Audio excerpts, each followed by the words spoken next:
Hi BookTube, Aaron here, hope you're doing okay. Today I'm going to be wrapping up everything that I read in May and just saying generally how I found things, and then I'll also go into some of my plans for June as well. May was a surprisingly good reading month. Even about halfway through the month, I was beginning to feel like I wasn't going to be able to finish too many books, and even by pages I felt like I wasn't going to get too much done. As a general benchmark, I tend to aim for about 2,000 pages a month. That's generally speaking quite doable for me. But even 2 weeks into May, it was beginning to feel like even that was unattainable, really. But actually, I managed to reach that and go above. Yeah, in the beginning of the month, I was getting a bit worried, and I did manage to finish quite a few books. So I finished 10 books, and I think part of the reason why I finished so many was I read a fair bit of poetry this month. So as I go through everything, I'll go through by category. So I'll start off with the poetry and get all of that out of the way, but I thought it'd be appropriate to do it first, since it, at least by book, constituted quite a lot of my reading. And so to start off with, we've got the selected poems of W.H. Auden. I think I finished this off right at the beginning of the month. I think actually on the coronation day, whenever that was. I didn't actually watch the coronation. I was sort of predisposed, and even if I didn't have anything else to do, I'm not really that fussed. I finished this, and I don't really have too much more to say about Auden. I think I've talked about him a fair bit as I've been reading him. The only thing that's kind of struck me once I've got to the end is he seems to have a curious relationship with history, and it's hard to explain exactly how, but he feels like it. Well, he feels like it. It feels like he is kind of prodding history, like a kid with a stick, and just kind of shifting it around and playing with it. And yeah, that's about as close to explaining that as I can. Yeah, he's got a curious relationship with history, and he likes to play around with it. But yeah, I'm really quite impressed with W.H. Auden, and there was much more to him as a poet than I was expecting.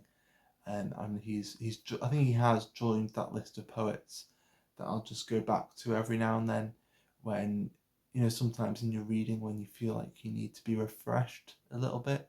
And I think he's going to be one of those poets that I go to when I need to be refreshed. So I really quite enjoyed spending some time with Auden.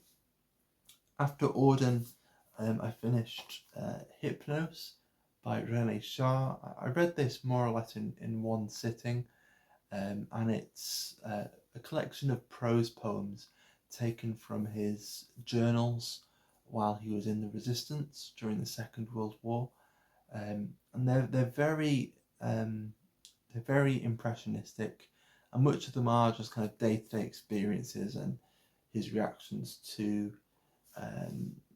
just sort of various sort of scuffles, I suppose, with the German army, and yeah, various scrapes and executions, and just people he meets, and relationships with people, and having to take on this authority, but also seeing himself very much as a poet, and not necessarily maybe as a man of action, and dealing with that authority. But ultimately, that they're very impressionistic, these poems, or these entries, but I really quite like them. I might read them again later this year, because yeah, I don't know, there's just something to that impressionistic quality to them that, just as an experience for reading, I really quite liked. And even though it's dealing with these heavy things, with the resistance, and with people's lives, There's still something pleasurable to it, which I think counts to his just skills as a poet. And so, yeah, I'd like to interrogate that a little bit further. After that, I read a collection of poetry by Ted Hughes. This is called Lupercal. This is his second collection of poetry, and it's really following on from his first, which was called A Hawk in the Rain. Let's see if I can find it. Yeah, it's up here. One moment.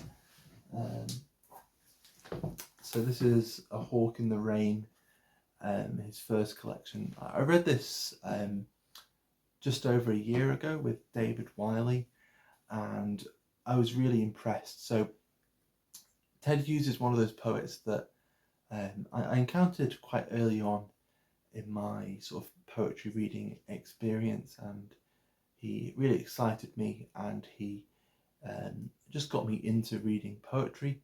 And it was in particular, it was his last poetry collection, Birthday Letters, that did that.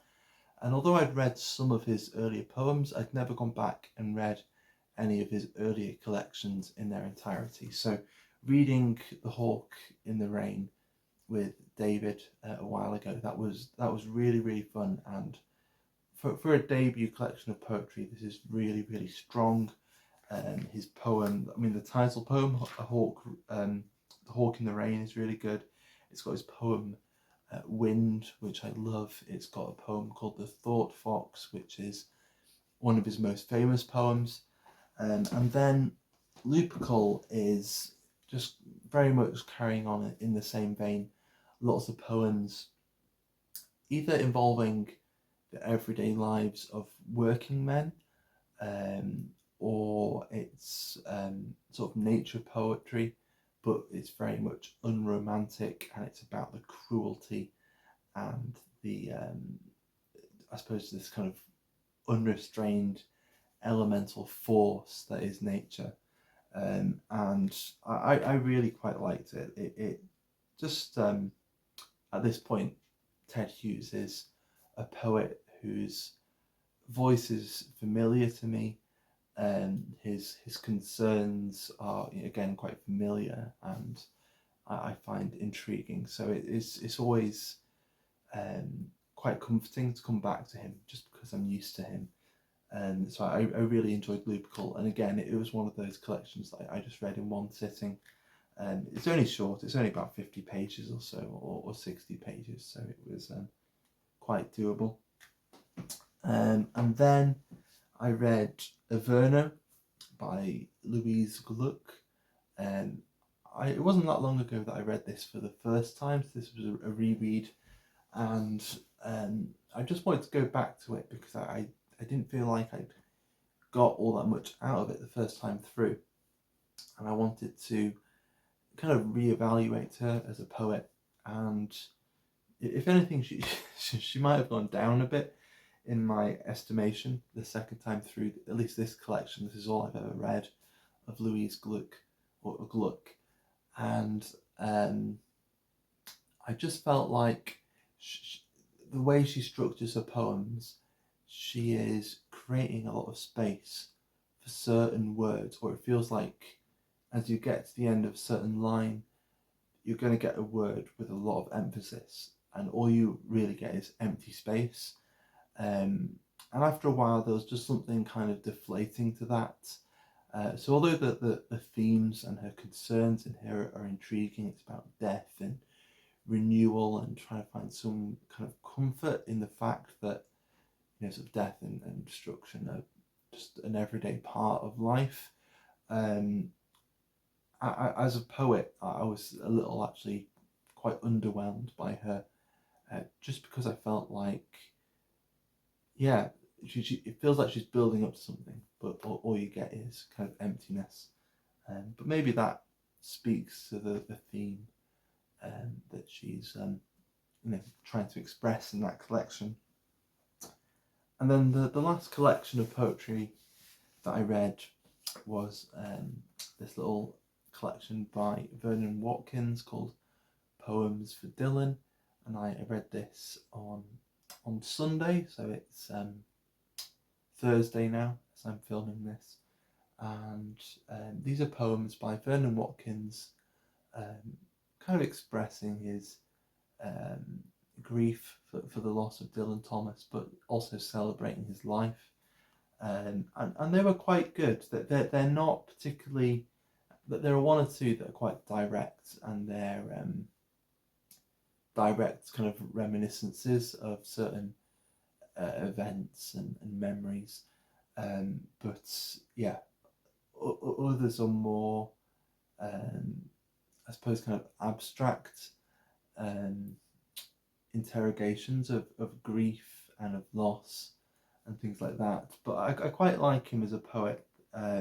He's typically quite formal, and he's one of those formal poets where the sound of the poetry makes the sense, which means he doesn't always deal with his subject matter that directly, and yet there is there's a kind of baseline to the poem underneath, and just through his word choice and particularly the words he chooses to rhyme, they just really complement the kind of thematic baseline of the poem. Again, I'm not sure if I'm explaining myself particularly well, but I quite like that. So not my famous, not my sort of favourite poems that I've ever read, but I quite liked them, and it wasn't that long. I think I said before that the actual paper in this book is really thick, so it's only about 30 pages long.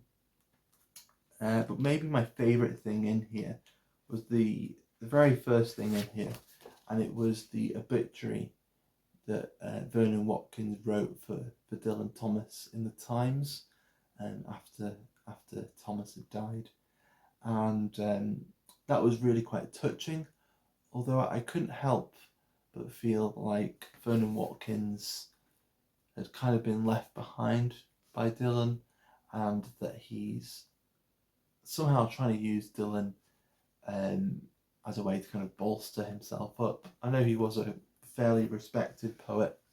That's Vernon Watkins. He was a fairly well-respected poet in his time. He's largely forgotten now, but compared to Dylan Thomas, who was kind of a superstar really in the literary world, so you can kind of understand why he would be quite keen to underline his connection to Dylan Thomas. And then moving on, we've got some fiction. So I finished 4 sort of novels or works of fiction. The first I finished was The Age of Innocence by Edith Wharton.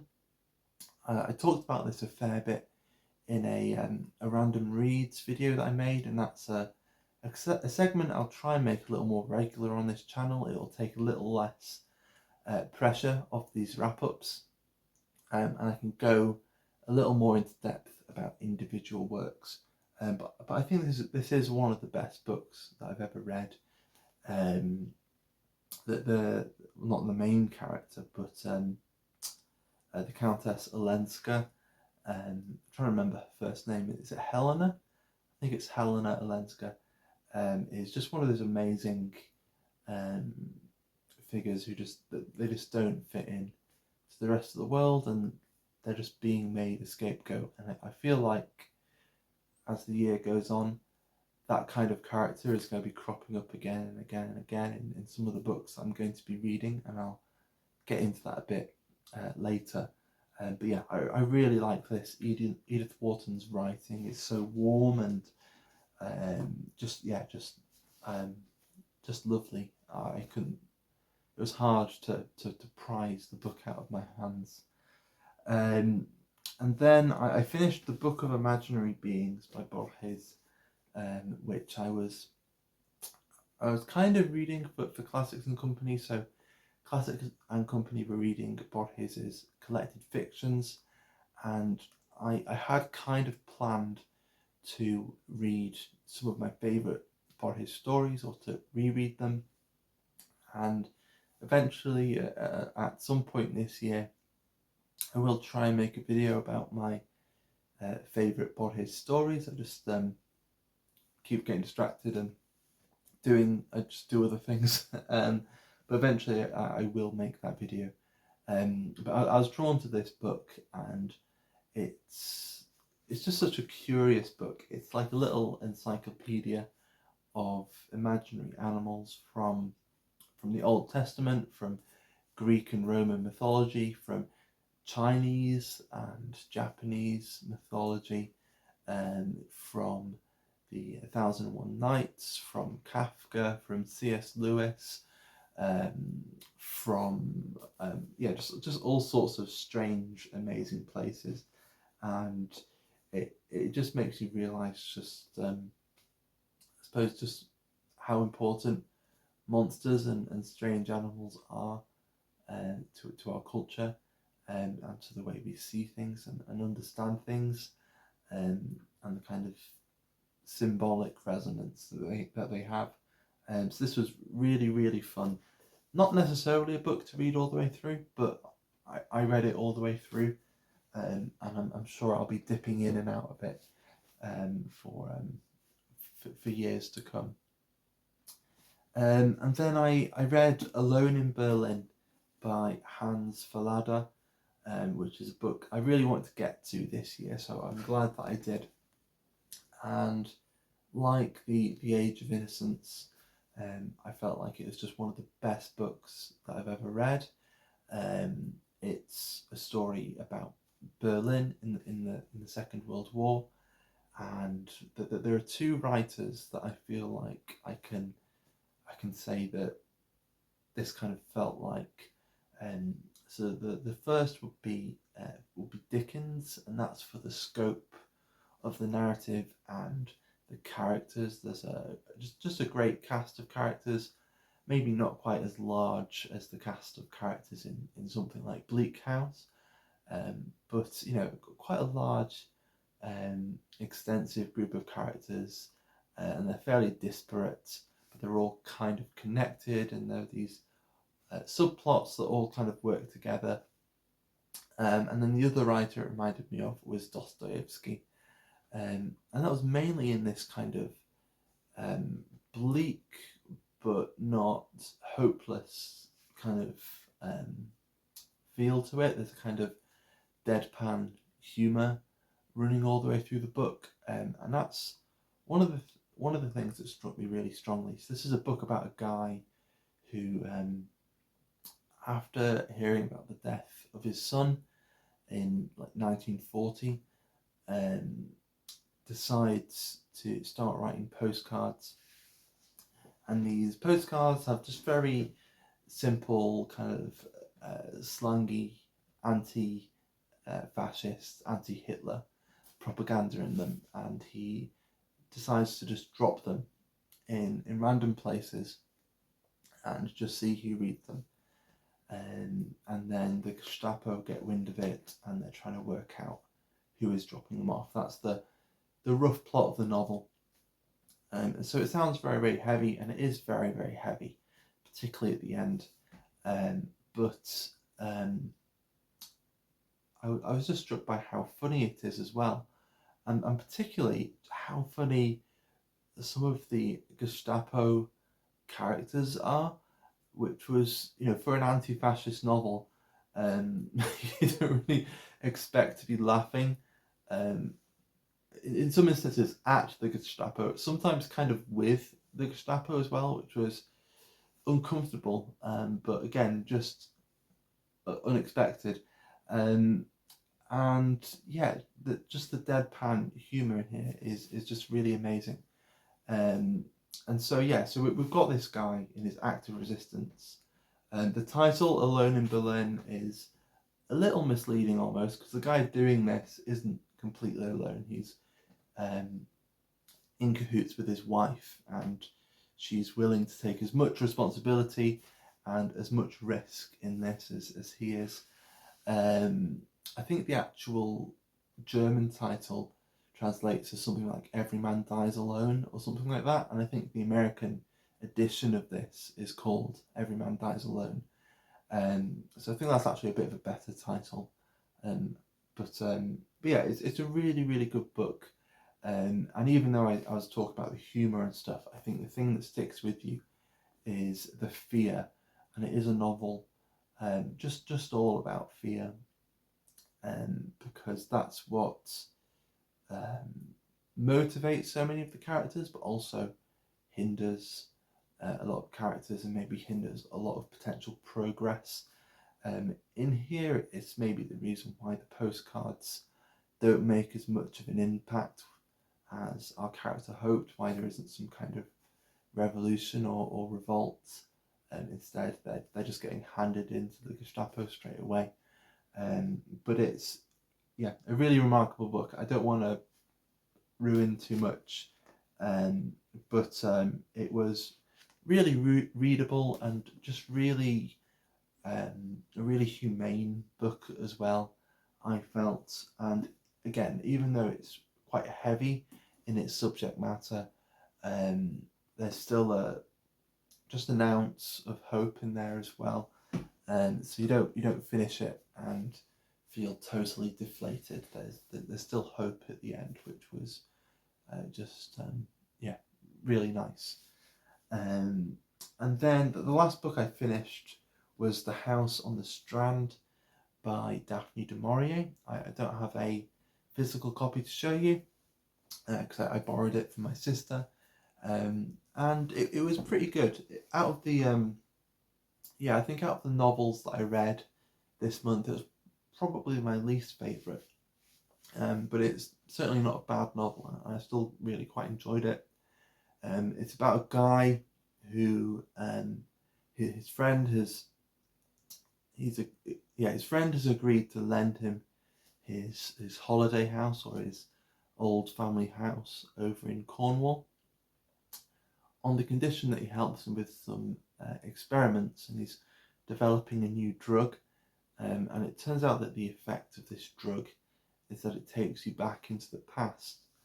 And du Maurier doesn't really go into too many details about exactly how it works. I borrowed this book from my sister, and she kind of made a comparison with H.G. Wells. And I think the way she was, or her thought behind that was that it's not about explaining how the adventure happens, it's just about finding a means to the adventure and then just going in there with the adventure. So he takes this drug and he finds himself in the 14th century. And it's in the exact same geography around him, only it's the 14th century, not the 20th century. And he finds himself in just in these kind of dubious circumstances, and he's drawn to these characters that he's meeting, and you can tell there are kind of secrets and intrigues and sort of all these kind of things. But for me, it was actually more interesting seeing what the effect of this drug is on him, and what his relationship with his friend the chemist is, and eventually his family. So his wife and two sons come to join him, and then you've got that tension there because he's trying to keep the fact that he's taking this drug a secret, but the more he takes it, the more he wants to have more of it. It's quite addictive, and so there's just that tension there in the narrative as well. And for me, I was more curious to work out what the effect of this drug would be long term, and the actual medieval element of the plot felt just a little thin for me, and I was hoping that you would just make it feel a little more real, maybe. It just felt a bit too distant for me. And then that's almost everything that I finished. The last thing then, actually, I almost forgot about was The Republic by Plato. And again, I don't have too much to say about this. I read it fairly early on in the month. And again, if you want to hear more about what I thought about it, I'll leave a link to my random reads, or whatever I called it, video from earlier on in May.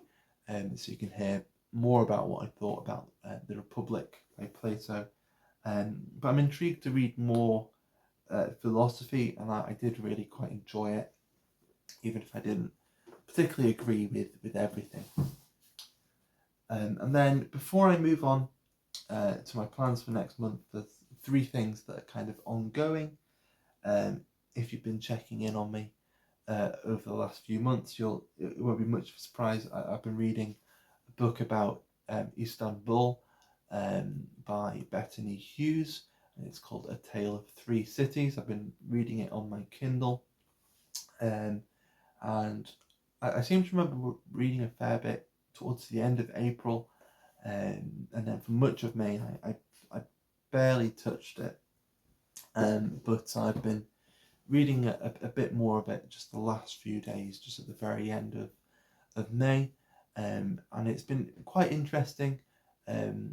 I think that the way she's approaching the Ottoman Empire, because I've got to the end of the whole Byzantine period now, and that seemed like more of a straight history of just sort of telling you what happened and picking up on major themes.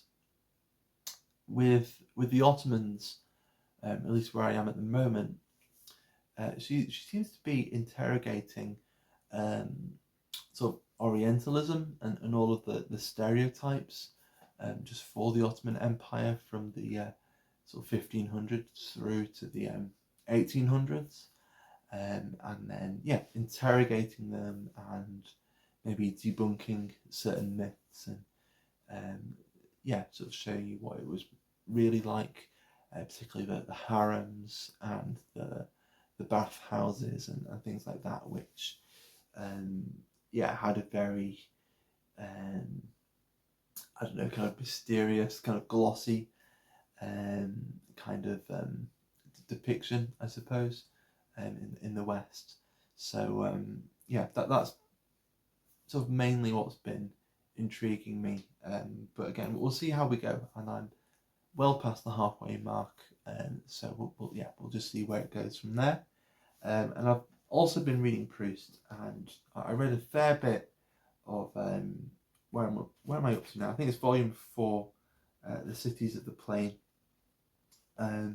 And I haven't made a Proust vlog video for volume 3 yet, and I think I'll do volumes 3 and 4 together, because it just feels like the Guermantes way and Cities of the Plain tie into each other and complement each other really well, and so I might talk about them both at once I've finished Cities of the Plain, so hopefully that won't be too long.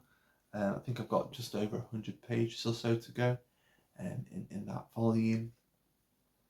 And then what I'm reading at the moment, and will likely be reading for a few days to come, it'll see me into June quite well, is The Tenant of Wildfell Hall by Anne Brontë.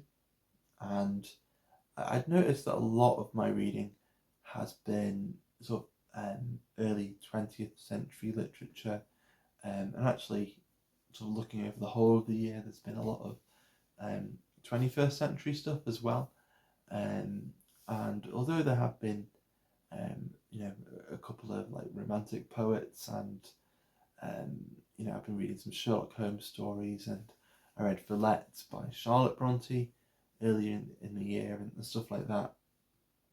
It's largely been more modern stuff that I've been reading this year, and I felt like I was missing the Victorians, and The Tenant of Wildfell Hall is just one of those books that I would really like to get to, so I'm glad that I'm reading it, and it's my first Anne Brontë book, and it's just been really, really good.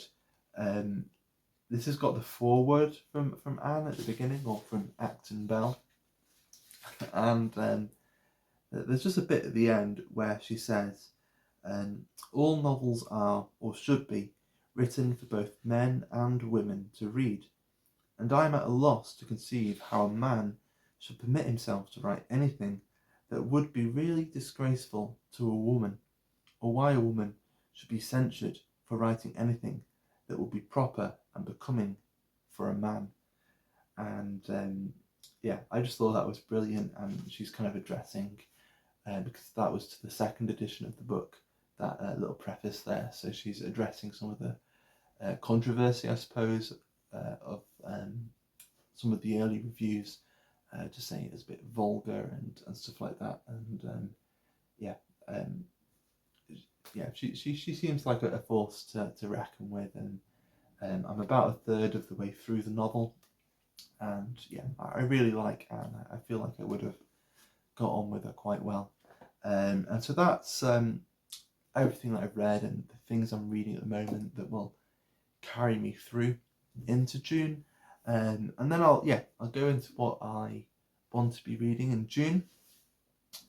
I don't want to make this too big a list, because I really want to try and finish the volume of Proust that I'm on, and I want to make some headway in Bettany Hughes's book on Istanbul. But there are a few things I'd like to get to. So once I've finished The Tenant of Wildfell Hall, if I've managed to read a fair bit of Proust as well, I'd quite like to read Crime and Punishment by Dostoevsky. All I've read so far is the Brothers Karamazov, and I read the I think it was the Maud translation, if I'm remembering correctly.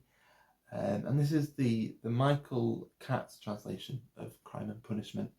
And I picked this up specifically because I'd seen that there's going to be a new translation of the Brothers Karamazov later this year. I think in America it comes out in July, but it won't come out here until September. And I was tempted to pre-order it just kind of automatically, but the hardcover is quite expensive, and I haven't read any translations by Michael Katz, and so I thought I'd try his translation of Crime and Punishment, and if I like it, then I'll pick up a copy of his translation of the Brothers Karamazov, because it is something I've noticed that with translated works, I do like to compare the translations, and so I'll see which I prefer, should I actually pick up a copy of Katz's Brothers Karamazov. And then I feel like, even though I was itching to get back to the Victorian period, I do feel like these sort of big novels have been taking up a lot of my headspace, and so I just want to read something a little different. And so I've got a couple of sort of sci-fi picks. I don't have too much unread sci-fi on my shelves. It's something I want to remedy, but whenever I'm in a bookshop, I find it hard to find something that I actually want to get. But there are two books here that I might get to. The first here is Karel Čapek's RUR, so that's Rossum's Universal Robot and War with the Newts. So RUR is a play about robots, and then there's War with the Newts, which is a novel. And yeah, I'd quite like to get to specifically War with the Newts, but maybe both. And then either before or after that, whatever mood I'm in, I might read We by Yevgeny Zamyatin. And this is just one of my favourite covers. I was hoping to maybe get to this in May, and just with the way the month went, I just didn't get to it. So I might read this in June, and it's not very long as well, and so I won't feel like there's too much pressure there. And then before I go, to bookend it, I've got some poetry that I would like to read. A little while ago, I picked up a collection called Mandeville by Matthew Francis, and it's a kind of reworking of Mandeville's sort of travel narratives. So he was a medieval writer writing these kind of fantastical travel narratives, and they were sort of largely kind of made up, really, with these sort of weird animals, and so they're not particularly accurate, but for whatever reason, Matthew Francis thought it would be a good sort of subject for a poetry collection, and so I think he's sort of taking extracts from his narrative and using them as bouncing off points for his poems. And I noticed that in the acknowledgements for this, he said that Barbara Tuchman's A Distant Mirror was quite influential. I think Mandeville sort of came up a fair bit in that. And then I've got some Dante. I'd quite like to read his Rene, so I picked this up along with a little pile of Dante's works, and this is just a good sort of standalone of sonnets and other sort of shorter poems that he wrote, and it's about sort of 200 pages or so, but there are plenty of notes in here, and it's also a parallel translation, so it's got his original Italian in there as well. So again, it's not really that long a read, and again, it's addressing the fact that a lot of my reading has been fairly recent, at least in the last 100 years or so. So this is going a bit further back than that. And then to finish off, in the same vein as Louise Gluck, I want to reread a poet that I've read relatively recently, in the last few years, just to reevaluate them and to experience them again. And that's A.E. Stallings. And unlike Louise Gluck, I really, really enjoyed A.E. Stallings when I read her the last time I read her, maybe 2 or 3 years ago. And she's quite a formal poet, but a very wry, and I get the impression she's a very intelligent poet as well. So yeah, I'd quite like to read these and maybe reread it quite slowly as well, because she has a few kind of longer poems in here.